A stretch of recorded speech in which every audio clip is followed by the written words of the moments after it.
I just want to take a moment to first of all greet everybody and to say a little bit about this decision that I made after much consultation to begin on Monday the 25th a kind of a gradual reopening of the churches. I don't want people to get the impression that we're suddenly going to open the doors and everything is like it was way back when, a time when most of us now are having difficulty to remember. It's a moment for under very strict protocols and very limited ways, people can begin when they feel ready to participate in the sacraments, to be able to go to Mass or to spend just a few moments praying inside the open church. Up to this point, our churches have been locked.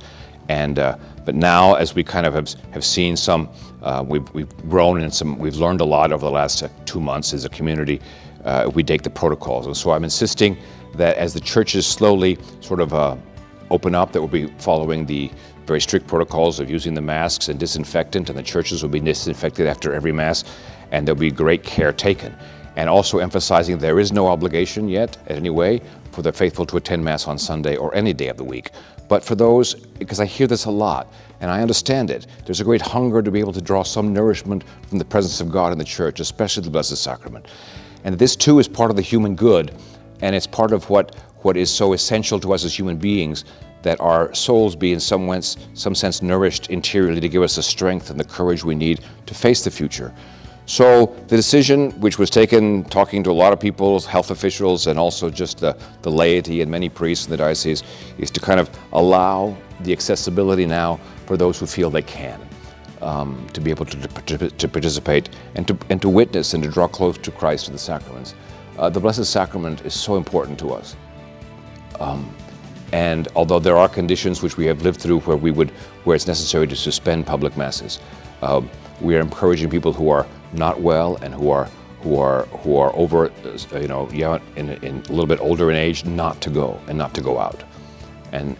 But for those who feel that they're ready to do that, we want the churches to be in some limited way accessible to them. And this is something that after much prayer and reflection, we're going to start on the 21st. I expect, because we're going to have like every other pew corded off, and we're also going to have people sitting 6 feet apart, and we're going to have people purifying, and they're all going to be wearing masks, and we're all going to be participating in a very limited and sort of controlled way, that we're going to be entering and leaving the church and even going to Holy Communion. That this will be something that kind of will be a sign that we need to take this very seriously, but that our closeness to God is also something very important that we need to be kind of cultivating. Live stream Masses will continue, televised Masses will continue. Those who are not able to go out should stay home, and we should continue to think about especially how it is that we protect one another in the ways that we go about whatever we do, whether we're going to Mass or we're going to the store, the grocery store, or going to even other places here in the valley. Be very careful. Quisiera nomás, comunicar un poco que esta decisión de empezar un proceso limitado de abrir los templos en el Valle del Río Grande es una decisión que se ha tomado con mucho cuidado y con mucha consulta. Y no es como que vamos a abrir las iglesias como encontrarlas así como antes de empezar todo el problema del virus. Al contrario, que vamos a proceder con mucha precaución. En las iglesias se van a mantener las distancias, se van a usar el desinfectante en las manos de cada persona. Antes de entrar al templo, después de salir del templo, los sacerdotes van a desinfectar sus manos antes de la misa, antes de subir al altar, después de la comunión. Todo para protección y muchos protocolos, y también pues para poder visitar el Santísimo si quiere un momento con un templo donde está el Señor del tabernáculo. Todo esto para que también podamos nosotros pues compartir algo de la gracia del Señor que da fuerza al alma, ¿no? Porque no somos solamente cuerpos físicos, seres humanos, necesitamos también la cercanía de Dios. Y si uno siente el movimiento de Dios inclinando el corazón a ir a visitar al Santísimo, participar en una misa diaria, hay de lejos, separar a todas las personas, pero ahí está el Señor y está el altar, esto nos ayuda a todos. Esto es lo que estamos buscando, esta prudencia, con cuidado. Si alguien está sintiendo síntomas de cualquier enfermedad, se debe de quedar en casa.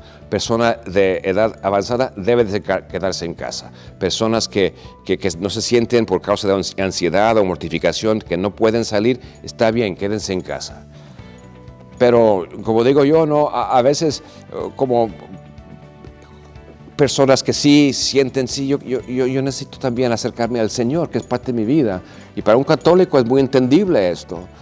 Bueno, y yo imagino, ¿no? Una abuelita diciéndose a su nieto, hijo, vete para misa a rezar por mí porque yo no puedo ir. I think about this. It's just an image that maybe there's a number of elderly, maybe grandmothers, grandfathers who say to their grandkids, go to Mass and pray for me because I can't go. And there's a lesson in that. Porque las cosas de Dios también son muy importantes para la fuerza de un pueblo. The things of God are important for a people. In a limited, careful, common sense way, little by little, we'll move forward. Thank you very much.